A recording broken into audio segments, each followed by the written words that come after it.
పాపం శైలజ ప్రాణం పోయింది. 14 ఏళ్లకే 100 ఏళ్ళు. 27 రోజులు పోరాడి నిమ్స్లో చనిపోయిన వాంకిడి గురుకుల బాలికాండ చూస్తున్నాం. సో నిన్న ఇది వాంకిడి గురుకులకు సంబంధించినటువంటి పాఠశాలలో ఫుడ్ పాయిజన్ అయి ఈ అమ్మాయి చనిపోవడం జరిగింది.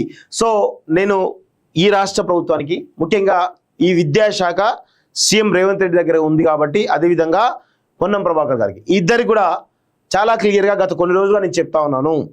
మీరు ఈ గురుకులాలకు సంబంధించినటువంటి విషయంలో గత 10 ఏళ్ళు ఎన్నో రకాల సంఘటనలు జరిగినాయి. ఎన్నో రోజులు విషతుల్య ఆహారం తిని హాస్పిటల్ పాలైనటువంటి ఘటనలు అనేకం ఉన్నాయి. సో అదే సాంప్రదాయం మళ్ళీ కొనసాగుతూ ఉంది. అదే ఫుడ్ పాయిజన్ జరుగుతూ ఉంది. మళ్ళీ పిల్లలు ఆగమవుతా ఉన్నారు, పిల్లలు చచ్చిపోతూ ఉన్నారు.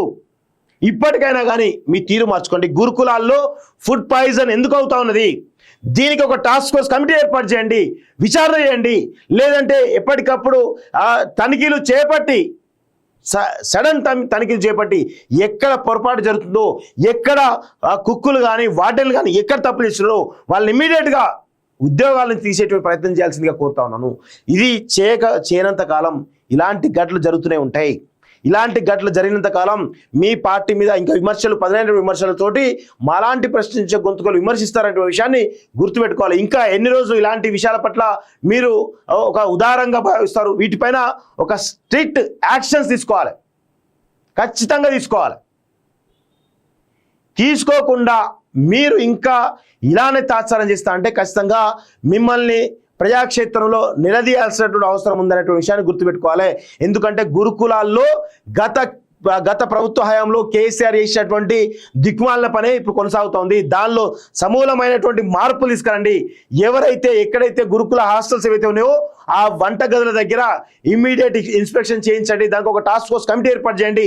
ఆకునూరు మురళి విద్యా కమిషన్ చైర్మన్గా ఉన్నారు, ఆయన రంగంలోకి దింపి ఈ పిల్లల భవిష్యత్తును కాపాడాలి, వీళ్ళ జీవితాలను కాపాడాలని చెప్పేసి కూడా నేను డిమాండ్ చేస్తా ఉన్నాను. లేకపోతే గతంలో కేసీఆర్ ఏ విధంగానైతే అవమానపాలంతో ఈ ప్రభుత్వం దిగిపోయిందో మీకు కూడా అదే పరిస్థితి వస్తున్నటువంటి విషయాన్ని గుర్తుపెట్టుకోవాల్సిన అవసరం అయితే ఉంది అని చెప్పేసి నేను కోరుతా ఉన్నాను. ఇలాంటి వాటిని ఖచ్చితంగా మాలాంటి వాళ్ళం ఉపేక్షించమని చెప్పేసి కూడా కోరుతా ఉన్నాం. ఎందుకంటే గత ప్రభుత్వం కంటే ఈ ప్రభుత్వం ప్రజాస్వామికంగా పాలిస్తుంది అనడానికి చాలా స్పష్టంగా మాలాంటి వాళ్ళం కూడా కొంతమేర మీరు చేస్తున్నట్టు మంచి పనులు చెప్తూ ఈరోజు తప్పులను కూడా ఏవైతే తప్పులు జరుగుతున్నాయో ఖచ్చితంగా నిలదీస్తామనేటువంటి విషయాన్ని గుర్తుపెట్టుకోవాలి.